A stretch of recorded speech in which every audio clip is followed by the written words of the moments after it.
acompanham nesta oportunidade. Fica o pedido que já foi feito aqui para que os irmãos possam compartilhar este link para que mais pessoas possam também participar conosco deste culto nesta oportunidade. Nós vamos reler aqui um texto que já foi lido na primeira epístola do apóstolo Paulo aos Coríntios, no capítulo 5, e nós vamos ler apenas a última parte deste versículo de número 7, que diz assim: porque Cristo, nossa Páscoa, foi sacrificado por nós. Amado e soberano Deus, diante da tua soberana palavra estamos nesta oportunidade, nesta tarde de domingo, Senhor, onde nós comemoramos a Páscoa, onde nós celebramos a ressurreição do Senhor. Pai, que nesta tarde a bênção do Senhor possa estender-se a cada lar, a cada família, a cada pessoa, ó Pai, que está ligado também conosco, ouvindo os louvores e agora também ouvindo a Tua palavra. Estende as Tuas mãos saradoras, repreende todo mal, toda enfermidade, vai dando vitória aos Teus filhos que estão enfrentando lutas e adversidades. Abre as portas que estão fechadas a favor do Teu povo e nos dá vitória. É a nossa oração, é o nosso pedido, em nome de Jesus. Amém. Muito bem, meus irmãos, uma data tanto especial que nós, neste domingo, estamos a celebrar, toda a sociedade em geral, também aqui na América. Nós comemoramos, neste segundo domingo de abril, nós comemoramos o dia da Páscoa. É um dia especial para nós cristãos, é um dia especial para nós. E a Páscoa é um feriado, como nós conhecemos, embora aconteça no domingo, né? Mas ela é uma data importante no nosso calendário, mas a sua origem, como é de conhecimento dos irmãos, ela não tem a sua origem aqui, nem tanto no nosso país, nem tampouco no nosso continente, mas principalmente em Israel. A data festiva, a data pascual, ela é uma data simbólica, memorável e muito importante dentro do judaísmo. Hoje o que nós desfrutamos, o que nós aproveitamos, o que nós festejamos dentro desta data de um valor sentimental, de um valor simbólico, de um valor cultural imprescindível, tanto dentro do judaísmo como também dentro do cristianismo. Esta data, o que resta para nós após tantos séculos de acontecimento, de celebração, ela chegou para nós um tanto quanto deturpada, principalmente a nossa geração, que tem confundido Páscoa com chocolate, tem confundido Páscoa com ovos, e tem confundido ovos com ovos. Antigamente os ovos que se distribuíam na Páscoa, segundo a cultura alemã, que ela vem chegar aqui na América do Sul, principalmente no século 17, era distribuído ovos de galinha mesmo. Aí, com o passar do tempo, viraram ovos de chocolate, e com o passar do tempo disseram que era o coelho que entregava, e criou-se toda uma cultura já em território alemão, e chegou para nós, acabamos absorvendo esta ideia. Os símbolos, tanto dos ovos quanto do coelho, relacionados à Páscoa na cultura alemã, se dava pela questão da fertilidade, principalmente relacionada ao coelho, numa visão cultural da situação pascual. O coelho é um símbolo de fertilidade, é um animal que se reproduz numa velocidade imensa, e o ovo é um símbolo de nascimento através dos galináceos. Então são essas as simbologias que na Alemanha fizeram com que esses símbolos entrassem também como representação da data pascual, mas na sua origem e no que tange ao cristianismo, elas ficam totalmente fora de contexto, porque o símbolo pascual dentro do cristianismo, ele tem um valor muito superior a apenas a troca de presentes, ou que seja a troca de chocolate, de bombom de chocolate, de ovos de Páscoa, ou entrega de presentes, ou a simbologia da fertilidade através do símbolo do coelho. Nada disso tem tanta relação com a profundidade histórica da Páscoa na realidade do cristianismo. É essa a intenção que eu tenho nesta tarde, de tentar trazer de volta uma ressignificação do que representa a Páscoa, tanto no conceito e no contexto judaico, como também no contexto cristão. Bem verdade que nós temos aqui não muito tempo, mas eu creio que é tempo o suficiente para nós fazermos uma rápida meditação dentro deste assunto, a começar pelo nome, Páscoa. A Páscoa, o que vem a ser a Páscoa, historicamente falando? A Páscoa, ela é uma festa, como já disse, celebrada dentro do judaísmo desde o tempo de Moisés. Abraão não celebrou Páscoa, Isaac não celebrou Páscoa, Jacó não celebrou Páscoa, José não celebrou Páscoa, mas quando José desce ao Egito como providência de Deus, o sustento da sua família através daquele período de fome, de seca que houve nas terras da peregrinação de Jacó. Então eles descem para o Egito, José é vendido ali, vira governador, a sua família vai em seguida, e o povo de Israel fica no Egito algum tempo com um certo privilégio, porquanto José tinha alta posição e o faraó conhecia José. Mas quando inicia o livro do Êxodo, nós vemos que levanta-se um novo faraó. José já havia morrido, e muito tempo depois que o povo havia ali se alojado, aproximadamente 430 anos, o povo ficou no Egito, e um faraó se levantou poucos dias depois da morte de José.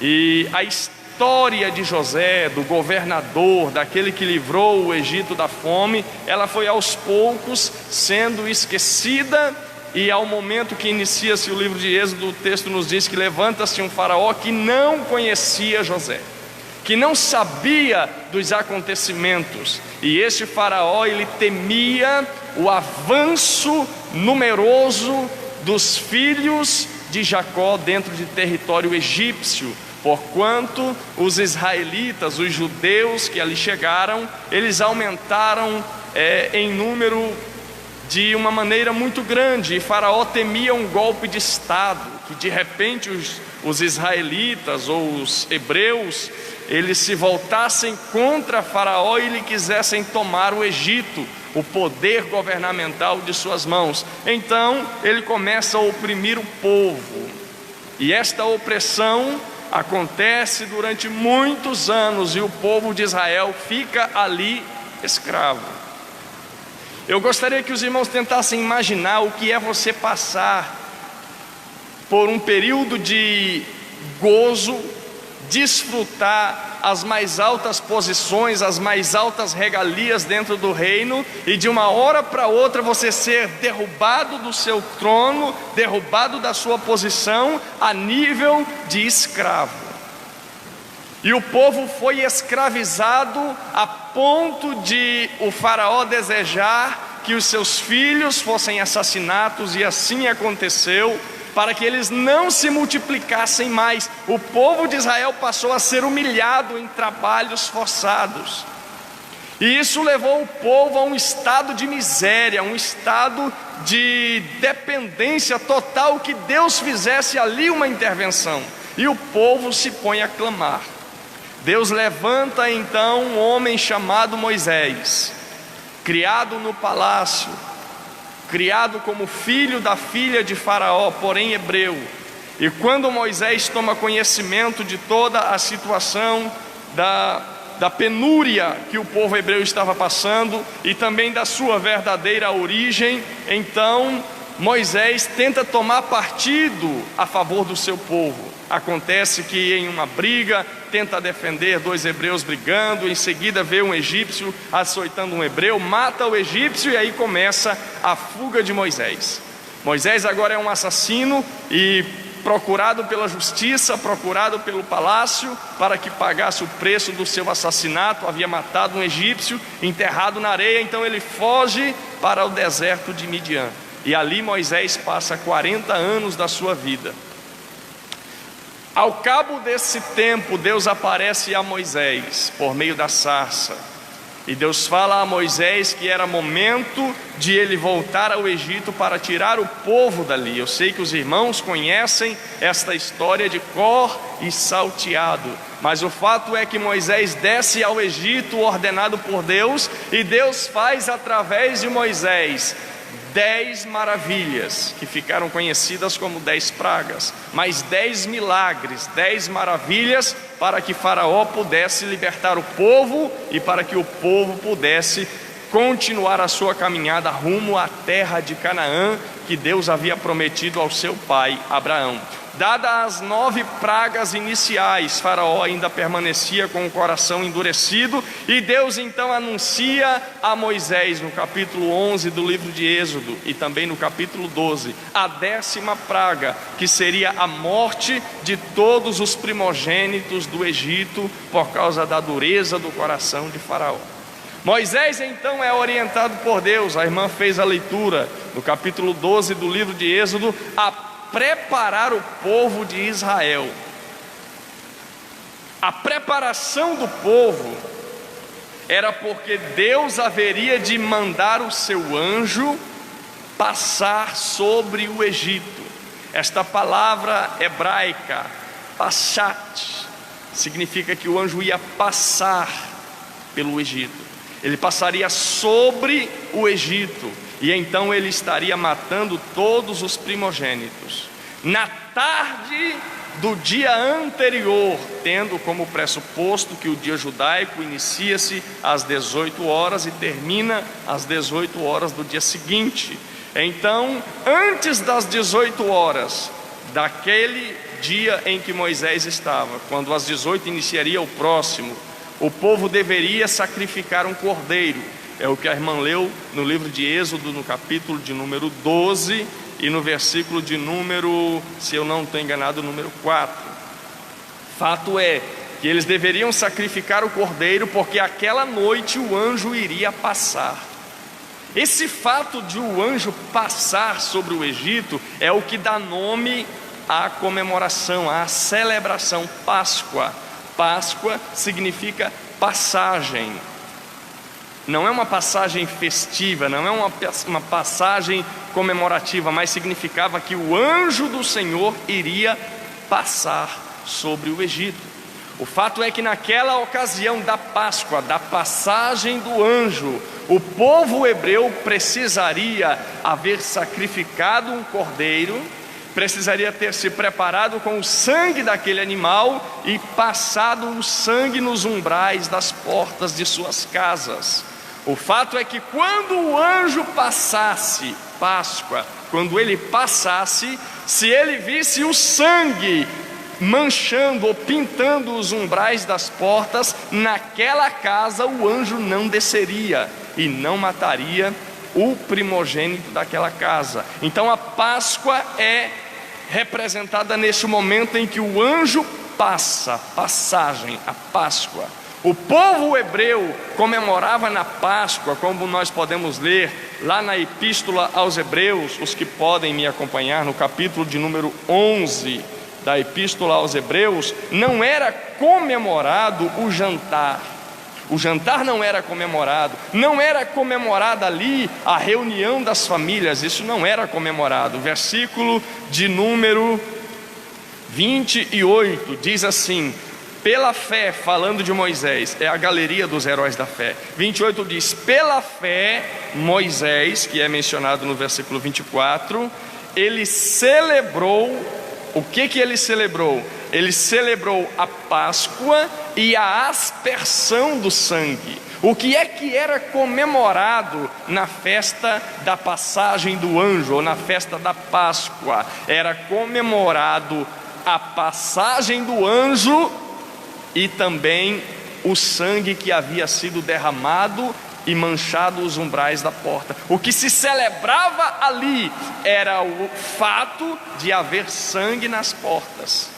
Não era celebrada a data por ser uma data memorável até aqui. O que Moisés celebrou ali, quando foi a primeira Páscoa celebrada, ele celebrou o fato de ter sangue nas portas. É o que diz Hebreus no capítulo 11, no texto que lemos, no versículo 29. O que é que se comemorou ali? O fato de ter sangue. O que era o motivo da festa? O fato de ter sangue. O que é que causava ao povo aquela euforia ano a ano no dia da Páscoa? Era porque tinha sangue nas portas.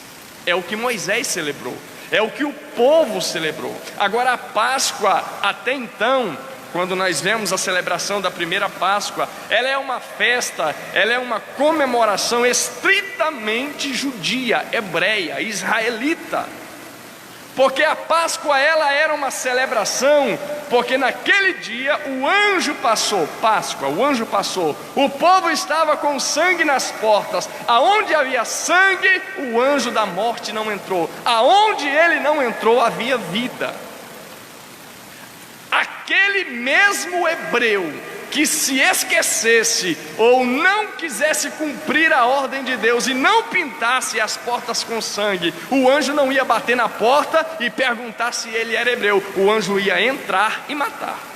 Então, na condenação do Egito, é importante que a gente entenda que Israel também estava condenado. Israel também estava condenado. O fato de Israel escapar da condenação era o sangue.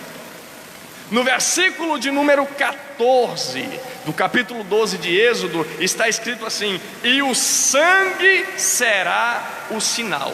Aonde o anjo passar e ver o sangue, ele não entra. Não importava quem era que morava na casa, se era rico, se era pobre, se tinha condição, se não tinha, a cor que ele tinha, a quantidade de gente, se era muito novo, muito velho, importava que tivesse sangue.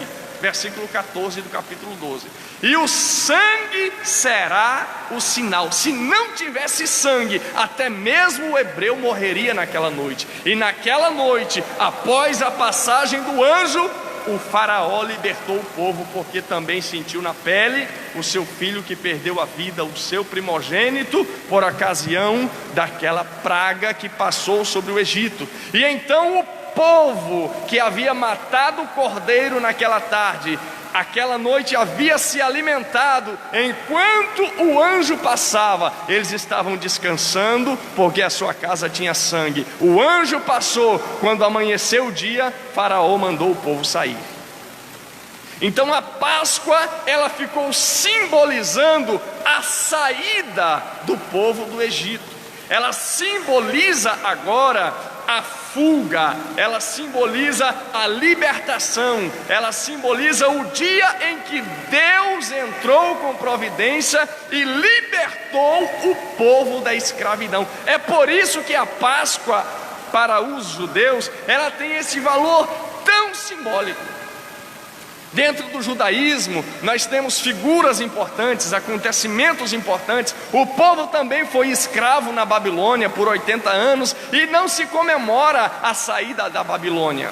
O povo tem os seus maiores nomes em Abraão e em Moisés, mas não se comemora o nome de Abraão, não se tem uma data especial para comemorar algo a respeito de Abraão, embora no judaísmo só se fale disso, de Abraão e Moisés.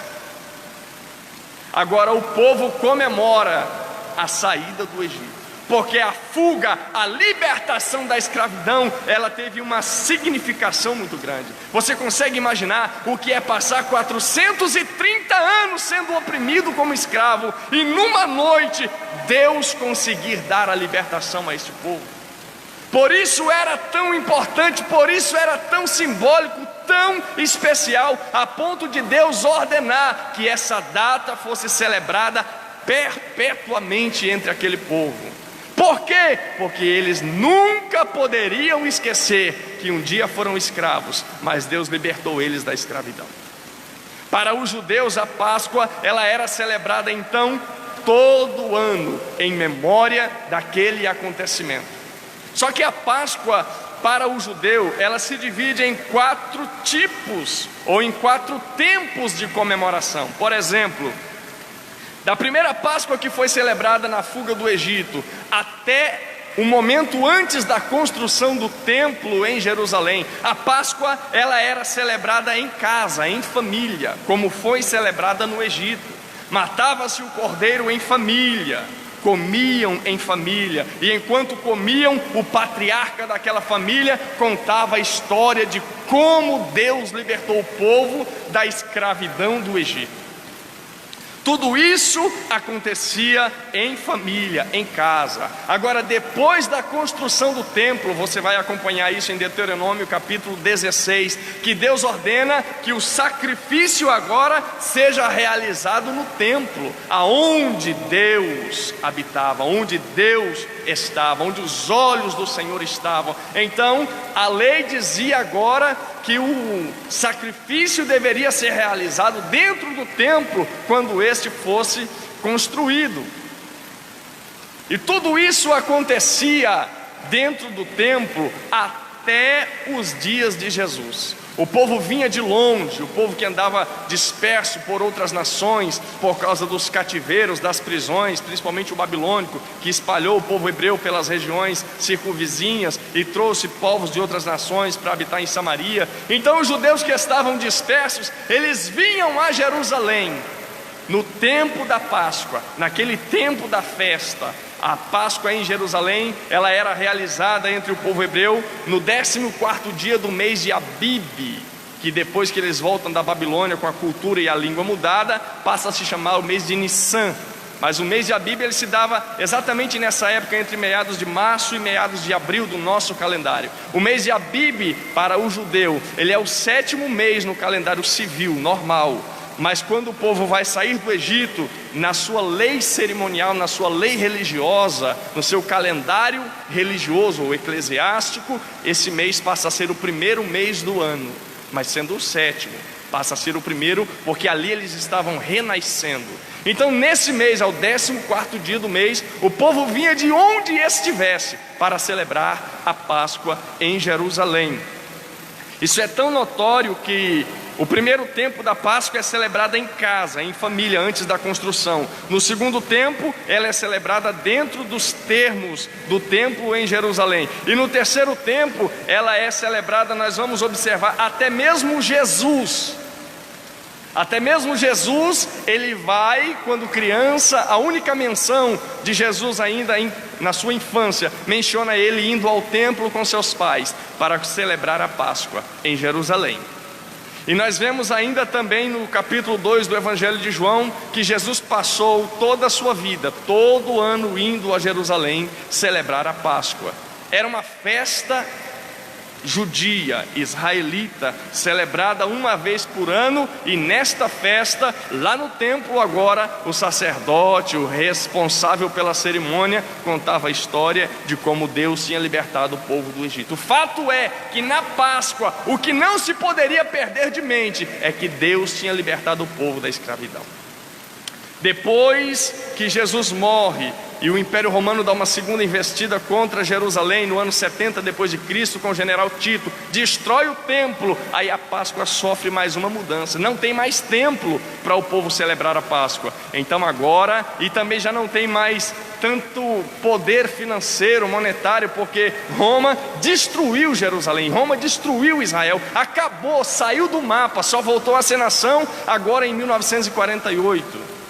Desde aquele tempo do ano 70, quando o general Tito destruiu, não houve mais celebração pascual, não houve mais comemoração, não houve mais sacrifício. E até os dias de hoje, Israel voltou a ser nação, eles comemoram a Páscoa, mas já não tem mais, já perdeu aquela significação, já não se mata mais cabrito, já não se mata mais o cordeiro, já não se vai mais ao templo, não tem templo em Jerusalém. Eles celebram em casa, uma refeição normal, e o pai ainda conta a história de como Deus livrou o povo da escravidão do Egito. Perderam-se os símbolos, perderam-se os principais elementos, mas não se perdeu a essência, não se perdeu a natureza espiritual e milagrosa da celebração. Mesmo com uma comida simples, sem o cordeiro assado, não tem mais um rito sacrificial, mas ainda hoje eles comemoram e lembram, porque Deus nos libertou da escravidão do Egito. Agora, quando para o cristianismo, quando parte para nós, e nós vemos a nossa celebração pascual reduzida a chocolates, troca de presentes e coelhinhos, nós percebemos que nós estamos piores do que os hebreus. Eles perderam os símbolos, eles perderam a significação, mas não perderam a essência. Para o cristianismo, a Páscoa, ela tem uma significação que deveria ser muito mais importante do que para os judeus, do que para o judaísmo, porque como para o judaísmo a Páscoa representava a sua libertação da escravidão do Egito, para o cristão esta Páscoa também tem uma representação. Significa para nós cristãos a nossa libertação da escravidão do pecado. A Páscoa para nós, ela não está no símbolo do coelho ou do ovo de Páscoa, de chocolate, seja lá o que for. A Páscoa para nós, ela é o símbolo da nossa libertação da escravidão do pecado. Outrora nós estávamos mortos, mergulhados nas nossas ofensas, como diz o apóstolo Paulo aos Efésios no capítulo 2, mas Jesus foi lá e nos libertou da escravidão do pecado. Da mesma maneira que libertou o povo da escravidão do Egito, Jesus nos libertou da escravidão do pecado. Jesus, ele cumpriu a função de Cordeiro Pascual. É o que o apóstolo Paulo escreve aos Coríntios, dizendo ao povo em um texto que fala de santificação, de purificação, afastar o fermento, aquilo que leveda a massa, aquilo que faz inchar o que é saudável e faz nós trazermos de volta a essência da Páscoa cristã. O apóstolo Paulo escreve aos Coríntios dizendo que deveríamos nos santificar. Por quê? Porque Cristo, a nossa Páscoa, foi sacrificado por nós. Ele foi crucificado por nós. Cristo, nesse sentido da escrita do apóstolo Paulo, ele vem representado na figura do cordeiro que Moisés mandou o povo matar. Era para que o povo no Egito matasse um cordeiro. Há um detalhe dentro dessa situação, é que o cordeiro não podia ter mancha. Como é que Cristo pode cumprir o papel de cordeiro? Encaixando-se dentro das características do cordeiro. O cordeiro não podia ter mancha, e da mesma maneira, Cristo não podia ter pecado. É por isso que nós vamos entender o seguinte: através da vida de Cristo, da sua vida de abnegação, da sua vida de devoção, da sua vida de sacrifício. Ele não teve sacrifício só na morte, ele teve uma vida sacrificial. Ele abdicou de tudo que ele poderia ter, desfrutar como homem, para nos servir de Cordeiro Pascual. Como assim? Nós vamos ver na Epístola aos Hebreus, no capítulo de número 4. Se você pode, acompanha comigo aí na sua Bíblia, nós já vamos encerrar. Capítulo de número 4, versículos de número 5, versículo de número 15, melhor dizendo. Diz assim: porque não temos um sumo sacerdote que não possa compadecer-se das nossas fraquezas, mas nós temos um que, como nós, em tudo foi tentado. Nós somos tentados em tudo também. E Cristo, como nós, em tudo foi tentado. Mas o que é que diferencia Cristo de nós? Por que ele pode se encaixar no papel de Cordeiro Pascual e eu não posso? Há uma diferença, é que ele em tudo foi tentado, mas não pecou. A sequência do versículo 15 diz: em tudo foi tentado, porém sem pecado. Ele se encaixa no papel do cordeiro sem mancha, porque ele não tinha mancha. ele era santo.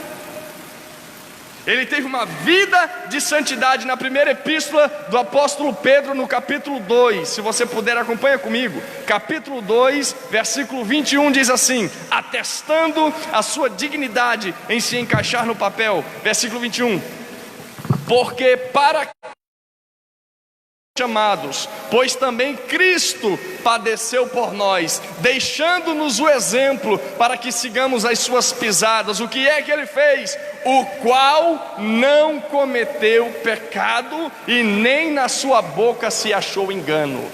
Cristo não cometeu pecado e nem na sua boca se achou engano. Por isso ele representa, ele se encaixa perfeitamente no papel de Cordeiro Pascual, porque não tinha mancha, não tinha pecado. Quando nós lemos no Evangelho segundo escreveu Lucas, na crucificação, 2 ladrões estão pendurados com ele, um à sua direita, um à sua esquerda, e o da esquerda diz: olha, ao da direita que estava zombando, dizendo: olha, nós merecemos o castigo que nós estamos recebendo, porque muitas coisas fizemos dignas de tal condenação. Aí olha para Cristo e diz: mas ele nenhum mal fez para estar aqui. O ladrão da cruz atestou a santidade de Jesus. O ladrão da cruz validou Jesus como Cordeiro Pascual, sem mancha.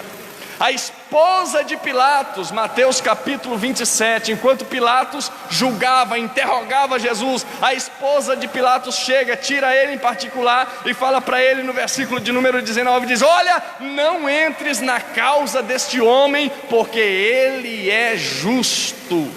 E em sonho eu muito sofri por causa dele. A esposa de Pilatos atesta a validação de Jesus como Cordeiro sem mancha, sem pecado. O próprio Pilatos, diante da declaração da esposa, diante do seu interrogatório, abismado, pasmo, maravilhado com as respostas ou a falta delas por parte do Messias, ele se dirige ao povo e diz: olha, vamos pegar este homem, vamos açoitá-lo e vamos liberá-lo, porque eu não consigo ver culpa neste homem. Pilatos atestou Jesus como sendo símbolo perfeito do Cordeiro Pascual. Não tinha pecado, ele não tinha mancha, ele era perfeitamente capaz de ser aquele que pagaria o preço pelos nossos pecados.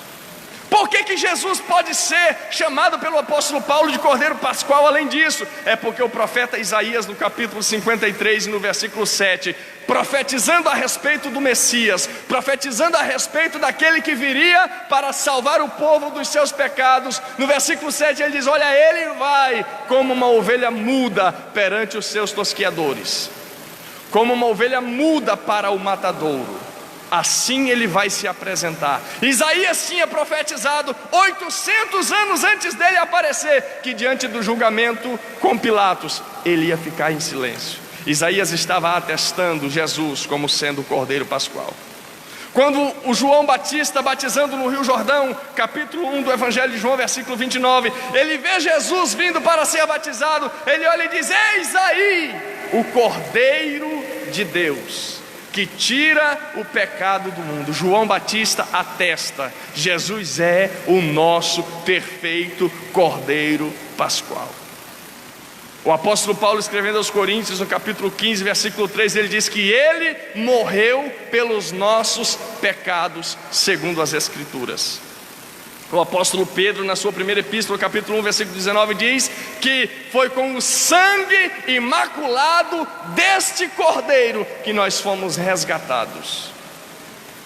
Jesus é chamado por Paulo como nosso Cordeiro Pascual. Por quê? Porque por ocasião da sua morte, ele nos deu a libertação. Nós estávamos escravizados. João diz que o mundo jazia no maligno. Paulo, escrevendo aos Romanos, no capítulo 3, versículo 23, diz que todos tinham pecado, estavam todos afastados da glória de Deus. Mas João vem dizendo que o sangue de Jesus Cristo nos purifica de todos os nossos pecados. O cordeiro lá no Egito foi sacrificado e o seu sangue era o sinal. A Bíblia diz no livro de Apocalipse que uma multidão vai chegar no céu, trajando vestes brancas, e alguém vai olhar e vai dizer para eles: olha, o que é que vocês estão fazendo aqui? Quem são vocês? E eles vão responder: nós somos os que vencemos, e tivemos as nossas vestiduras lavadas no sangue do Cordeiro. Jesus é o nosso Cordeiro Pascual, porque o sangue derramado ali na cruz é o sinal da nossa libertação. Jesus derramou o seu sangue, e aqueles que se achegam através do sangue de Jesus, eles têm a libertação do pecado e da morte. Não sofrerão danos, porque estão guardados em Cristo.